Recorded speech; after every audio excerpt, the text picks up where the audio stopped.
उज्जवल दीपक जी, चर्चा की शुरुआत आपके साथ, क्योंकि आपका एक ट्वीट भी सामने आया जहां पर आप पीसीसी चीफ दीपक बैज को बधाई दे रहे हैं, लेकिन आपने उस ट्वीट में यह लिखा है कि शानदार ऐतिहासिक बर्बादी की हार्दिक बधाई।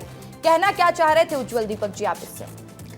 ऋषिका जी, सबसे पहले तो छत्तीसगढ़ प्रदेश कांग्रेस के अध्यक्ष दीपक बैज जी को हार्दिक बधाई। आज उन्होंने 2 साल पूरे कर लिए हैं और प्रदेश में 2 ही बड़ी पार्टी हैं, कांग्रेस और भाजपा, और कांग्रेस के अध्यक्ष हैं, बड़ी बात है, उनको बधाई। पर आज सुबह हुआ ये कि मैंने अपना जब ट्विटर अकाउंट खोला, एक्स अकाउंट खोला, तो मेरे को ये ग्राफिक दिखाई दिया जिसमें लिखा था कि दीपक बैज जी को शानदार 2 वर्ष पर बधाई। पहले तो मुझे लगा कि कोई मीम है, किसी ने व्यंग कसा है, कोई बात होगी। फिर मैंने देखा कि ट्विटर अकाउंट छत्तीसगढ़ कांग्रेस का था। मैंने वेरीफाई किया कि क्या वो अधिकृत अकाउंट है कांग्रेस पार्टी का, क्योंकि मुझे एक व्यंग लगा कि शानदार कैसे। 2 वर्ष ठीक है, 2 वर्ष की बधाई मैं उनको जरूर दूंगा, पर शानदार तो बिल्कुल नहीं। शानदार कैसे? वो खुद का चुनाव हार गए, प्रदेश अध्यक्ष रहते हुए। हमारे मंडल अध्यक्ष से चुनाव हारे, विधानसभा में 72 में सारी सीटें हार गए, प्रदेश में सारी सीटें 35 सीटों पे सिमट गई कांग्रेस, 75 से आधी हो गई। आप अगर परसेंटेज वाइज आप देखेंगे अगर, तो भाजपा की बढ़ोतरी 14-15 सीटों से 54 सीटों की, और कांग्रेस आधी हो गई।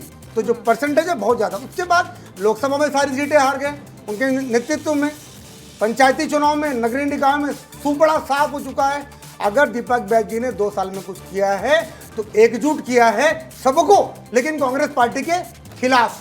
एक आदिवासी युवा नेतृत्व की जो बात हुई थी, पर हमको समझना ये पड़ेगा क्या उनकी चलती है। लेती हूँ उज्जवल दीपक जी। अमरजीत चावला जी, आप कैसे देख रहे हैं 2 साल के कार्यकाल को दीपक बैज जी के? रसिका जी, देखिए, मैं कुछ जवाब दूं उसके पहले विस्तार न्यूज़ ने आज इस पर डिबेट करा के जवाब दे दिया कि जब किसी का उल्लेखनीय और प्रभावशाली काम होता है उस पर ही डिबेट होती है। चैनलों को इतनी फुर्सत नहीं है कि किसी निगेटिव चीज़ पर डिबेट कराएं।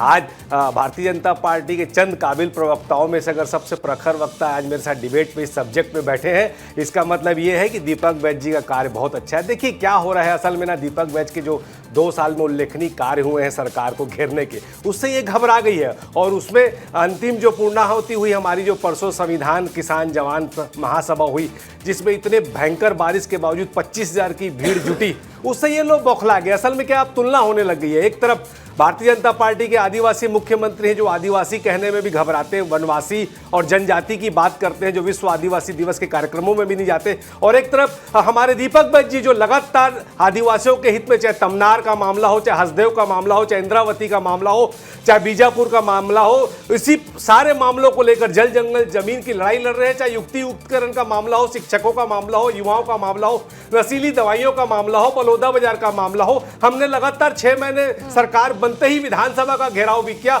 और हर 15 दिन में हम कोई ना कोई बड़ा आंदोलन सरकार के खिलाफ कर रहे हैं। इसलिए इस युवा आदिवासी विधायक जो 2 बार विधायक भी रहा, सांसद भी रहा और अब प्रदेश कांग्रेस का सबसे सक्रिय जाबाज आदिवासी चेहरा है, उससे ये भारतीय जनता पार्टी घबरा गई है। लौटूंगी आपके पास और आदिवासी वाली जो बात है उस पर भी सवाल पूछेंगे, लेकिन मृगेन पांडे जी का मैं एक रिएक्शन ले लेती हूँ। मृगेन जी, देखिए, दीपक बैज के 2 साल के कार्यकाल में आप देखेंगे चुनावी पॉलिटिक्स में भले वो पूरी तरह सफल हो, फेल हो, उनसे ज़्यादा असफल इस पूरे 25 साल में कांग्रेस का कोई अध्यक्ष नहीं रहा।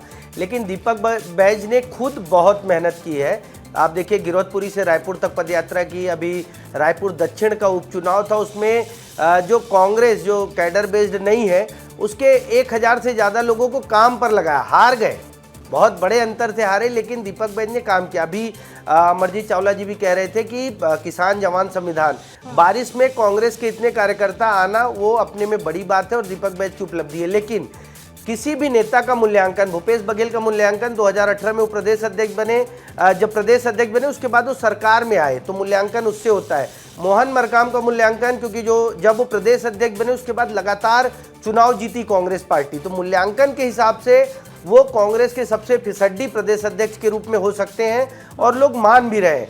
और आपने एक बात और कही कि क्या अभी अंदर खाने क्या चल रहा है, अभी इनकी पीएसी की बैठक हुई, पीएसी की बैठक में भी ये मुद्दा आया कि दीपक बैज की जगह किसी नए को प्रदेश अध्यक्ष बनाया जाए। तो ये सब चीज़ें चल रही हैं कांग्रेस में। दीपक बैज हालांकि अपनी ताकत दिखा रहे हैं, 2 साल पूरा हुआ है, आज उनको बधाइयाँ मिल रही।